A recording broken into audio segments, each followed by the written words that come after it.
كورس الديجيتال ماركتينج من شركة بلاك هورس هو احنا نقدر نقول عليه من اهم وافضل الكورسات اللي موجودة حاليا. الفكرة من الكورس مش انك بس تتعلم ازاي تعمل اعلانات ممولة فقط، لا، الفكرة من الكورس انك ازاي تعرف تقرأ النتائج اللي بيديها لك الاعلان الممول اثناء وبعد انتهاء الاعلان، وانك ازاي تستفيد من الاعلان او تستفيد من النتائج ديت في الاعلانات اللي بعد كده. دلوقتي هناخد جزء من المحاضرة الأولى في الإعلانات الممولة. دلوقتي هنشرح جزء أو إيه هي أهداف الحملات التسويقية اللي موجودة على الفيسبوك. لما نيجي نشوف المنصة بتاعت الفيسبوك مثلا مدياني كام نوع من الإعلانات، هنلاقيها مدياني 3 فئات، اللي هو فئة الوعي وفئة الاهتمام وفئة التحويل. تمام؟ ايه هي فئة الوعي وازاي اتعامل معاها؟ الوعي معناها ان لسه الصفحة بتاعتك بتكون ناشئة وانت بتحاول توصل لاكبر عدد ممكن من العملاء بتوعك عشان بس تعرفهم ان انت فتحت او اللي انت بالفعل موجود على المنصة اللي انت بتعمل عليها الاعلان ده. الاعلان بتاع الوعي بالعلامة التجارية او اعلان الوصول، الاتنين ممكن تعملهم بتكلفة ضعيفة جدا. فكرة الوعي بالعلامة التجارية انا من رأيي ان احنا لما نيجي نعملها بفيديو لا يتخطى الدقيقة، ويكون فيديو جذاب جدا بيشرح انت عايز تقدم ايه للعملاء بتوعك بشكل جذاب جدا. طيب اعلان الوعي بالعلامة التجارية هدفه ايه؟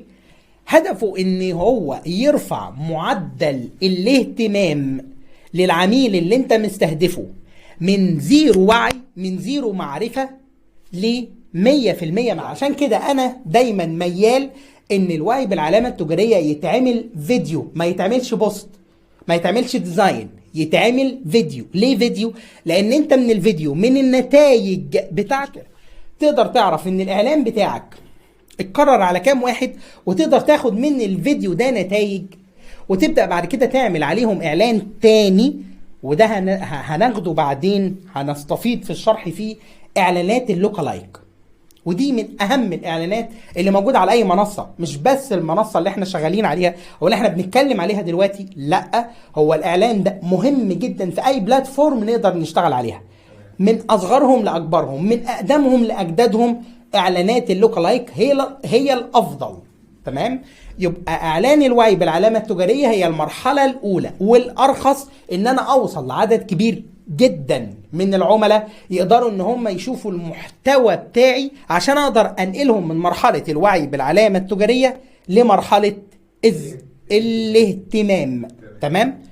امال ايه بقى قصه اعلان الوصول؟ ايه هو اعلان الوصول؟ اعلان الوصول هو مش هدفه ان ينقل العميل من مرحله لمرحله. تمام؟ وصول للجمهور بالظبط، انا عايز اوصل لعدد كبير جدا من الجمهور، مش مهم اي حاجه تانية. حلو كده؟ بتيجي بعد كده المرحله اللي بعديها اسمها مرحله الاهتمام او فئه اعلانات الاهتمام، وانا دي دايما بحب اعبر بيها او اشرحها بالمثل اللي انا هقوله ده دلوقتي. نفترض هشتغل بطريقه البياع اللي بيطلع في الاتوبيس. البياع اللي بيطلع في الاتوبيس ده بيعمل ايه؟ لو هو نفترض مثلا اللي هو عايز يبيع العسليه، فبيعمل ايه الراجل الطيب ده؟ بيقوم طالع الاتوبيس وعند كل عميل او عند كل واحد قاعد في الاتوبيس يقوم رامي العسليه في حجره. هتشتري مش هتشتري، عايز مش عايز، حتى لو قلت له انا مش عايز بيقوم برضه حاططها لك في حجرك. هو كده عمل ايه؟ عمل لك وعي. انت عرفت ان الراجل ده بيبيع المنتج ده، لكن لسه انت ما ابديتش اي اهتمام بالمنتج، لا قلت له انا عايز اشتري ولا قلت له بكام ولا قلت له اي حاجه. نفترض ان انا بقى كعمر هعمل ده، فانا جيت في مره رحت طالع الاتوبيس ورحت جايب الكروت بتاعتي اللي انا بدي كورس في الديجيتال ماركتنج، ورحت عامل زي الراجل بتاع العسليه كده، ورحت ماشي على كل الناس اللي راكبه الاتوبيس دول ورحت رامي عليهم الكارت بتاعي. انا عمرو وبدي كورس الديجيتال ماركتنج، انا عمرو وبدي كورس الديجيتال ماركتنج. تمام؟ الكارت ده انا مش هلمه تاني، انا كارت اديته له او اديته للناس اللي قاعدين في الاتوبيس، والمفروض ان انا كده عملت عمليه ايه؟ انا عملت كده ايه؟ وعي. انا عملت له وعي، انا عملت للناس وعي. وعي ازاي؟ عرفوا ان انا اسمي عمرو، وعرفوا ان انا بقدم كورسات في الديجيتال ماركتنج، وعرفوا رقم تليفوني لان انا كده كده مسجله على الكارت. لما جت المحطه بتاعتي عشان انزل، بدأت انا انقلهم من مرحلة الوعي، مرحلة اللي انت عرفت ان انا بقدم كورس في الديجيتال ماركتنج، لمرحلة ايه؟ فعملت ازاي؟ انا قبل ما انزل المحطة بتاعتي رحت واقف على الباب بتاع الاتوبيس، ورحت رافع ايدي قلت لهم ها يا جماعة، حد محتاج مني اي حاجة؟ حد عايز مني اي حاجة؟ حد حابب يسألني في اي حاجة؟ تمام؟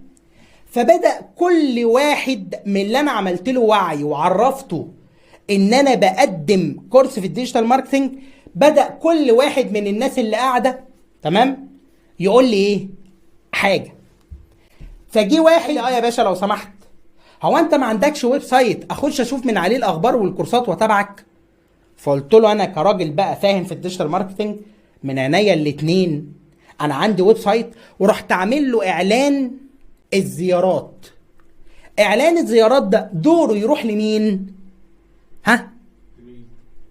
دوره يروح للناس اللي مهتمية بالويب سايت، الناس اللي بتروح من الفيسبوك للويب سايت. في ناس، والفيسبوك انا بعد كده هقول لك الفيسبوك بيقسم الناس دول ازاي. يبقى الناس اللي بتهتم بالويب سايت، زي الراجل اللي قال لي ايوه انا عايز اشوف لك ويب سايت واتابعك من عليه، عملت له اعلان ايه؟ اعلان زيارات. اهتمام نوعه ايه؟ زيارات. حلو كده؟ طيب النوع التاني، واحد قال لي لو سمحت انا ممكن اتابعك من الصفحه بتاعتك بتاعت الفيسبوك، واعمل لك لايك على البوست، واعمل لك كمان لايكس للبيج بتاعتك. فقلت له يا سلام، من عينيا الاتنين طبعا. انا اروح للراجل ده ازاي؟ باعلان اسمه اعلان التفاعل. تمام؟ اعلان التفاعل ده اللي هو يتفاعل معايا بايا كانت الوسيله التفاعل ايه، داس لايك، عمل كومنت، داس شير، شاف الصوره، تمام؟ عمل اي اجراء تفاعل مع البوست بتاعي، فانا رحت له باعلان ايه؟ اعلان تفاعل. واعلان التفاعل متقسم، وده برضه هناخده في المحاضره اللي جايه، متقسم لنوعين: اعلان تفاعل على تفاعل على البوست، واعلان تاني تفاعل على الصفحه، يعني تعمل لايكس للصفحه. تمام؟ يبقى بوست وايه؟ وصفحه. واحد تالت قال لي بص، انا ماليش في الرغي ده، انا لا بهتم بويب سايت ولا بهتم ببوستات، انا عايز اب على جوجل بلاي انزله واتابعك من عليه، وانت تقول لي بقى عروضك واسعارك ودنيتك ماشيه ازاي. قلت له يا سلام، من عينيا الاتنين. فراح الفيسبوك عامل لي اعلان ايه؟ عمليات تثبيت التطبيق. ليه؟ عشان يروح للناس اللي لا بتحب الزيارات ولا بتحب التفاعل، هي بتحب يبقى عندها تطبيق على الموبايل لما تكون محتاجاك تجيلك. تمام؟ يبقى احنا عرفنا دلوقتي اول 3 بيتكلموا عن ايه. واحد رابع قال لي بقى انا ماليش في الرغي ولا ليا في القرايه، انا احب من الاخر يبقى في فيديو يشرح لي انت بتقدم ايه. حلو كده؟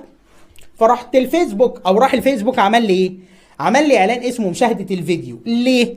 عشان يروح للناس. اعلان الفيديو دوره يروح للناس اللي بتحب تتفرج على فيديوهات من على منصه الفيسبوك. تمام؟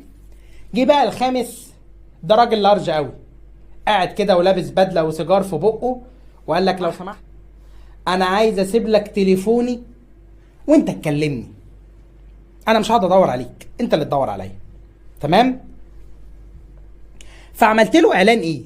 عملت له عشان اعرف اجيبه ويسيب لي نمره تليفونه، عملت له اعلان اسمه تجميع بيانات العملاء المحتملين، اللي هو احنا بنستخدمه في مصر بمسمى اعلان الليد.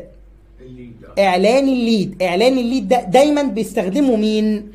بتوع العقارات اللي بيحبوا يبيعوا حاجة، منتج قيم، منتج غالي. بيستخدم فين كمان؟ في التسجيل للصيانات، صيانة عربية، صيانة حاجة بيستخدم فيه. تمام؟ بيستخدم فين كمان؟ الخدمات الغالية اللي انا مش هقدر اعرضها عليك الا لما اكلمك.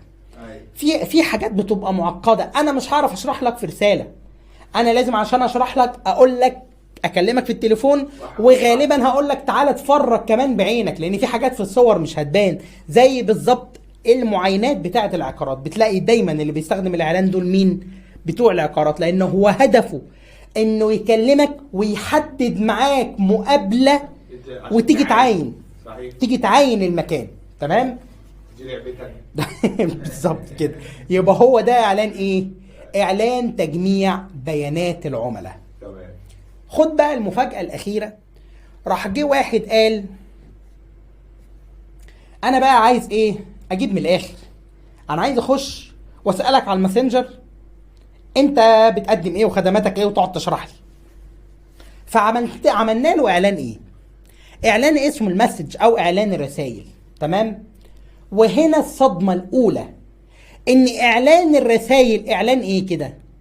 إعلان تحت بند إعلان الاهتمام. وده معناه ايه؟ ان هو مش اعلان بيع. يبقى اي حد بيستخدم اعلان الرسائل ان هو اعلان بيع فهو مخطئ، لان اعلان الرسائل مش هدفه بيعي، لكن هو الاعلان الاقرب للبيع. الاقرب للبيع بشرح له. لكن هو مش بيع. ايوه هو مش بيع. عشان كده الاعلان الرسائل غلط جدا جدا جدا انك تتعامل معاه ان هو اعلان بيع. لكن مثلا لما تيجي تشوف على منصة جوجل اعلانات البيع بتتحاسب عندك بالنقرة، بالدوسة، بالكليكة. لو حد داس على الويب سايت بتاعك او داس على اعلانك انت تتحاسب. طب لو محدش داس مفيش فلوس هتخسرها. فهو ده اعلان ايه؟ اعلان بيع. تمام.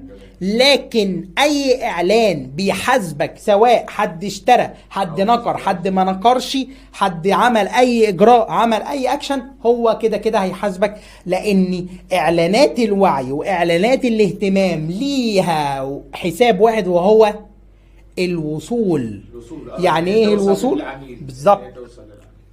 الوصول يعني ايه؟ ان اخلي حد يهتم او اوصل للعملاء المهتمين بالمنتج بتاعي بس سواء اشترى ما اشتراش ملوش علاقه. اشترى ما اشتراش هو ملوش ادنى علاقه. تمام. يبقى كده احنا فهمنا ان اعلان الوعي او الفئه الاعلانيه بتاعه الوعي بيندرج تحتيها نوعين من الاعلانات: الوعي بالعلامه التجاريه، وقلنا ده يفضل انه يكون فيديو، والوصول وهو ده ممكن تعمله وممكن ما تعملوش، انت حر في استخدامه. بعد كده اعلانات الاهتمام، عرفنا كل اعلان هدفه ايه. اعلان الزيارات هدفه ويب سايت مثلا او اي مكان تاني، مش لازم يكون ويب سايت، اي مكان تاني خارج الفيسبوك. اعلان التفاعل زي تفاعل على البوست او التفاعل على الصفحة. عمليات تثبيت التطبيق اللي هو ان انا بنزل التطبيق على الموبايل. بعد كده مشاهدات الفيديو اللي انا اتفرج على الفيديو. تجميع بيانات العملاء اللي العميل يسيب لي الرقم وانا اتعامل معاه. واعلان الرسائل. ودي الصدمة الاولى في الكورس، ان اعلان الرسائل مش اعلان بيع. ولنا تكملة مرة اخرى في كورس الديجيتال ماركتينج. ده كان جزء صغير جدا من المحاضرة الاولى في كورس الديجيتال ماركتينج.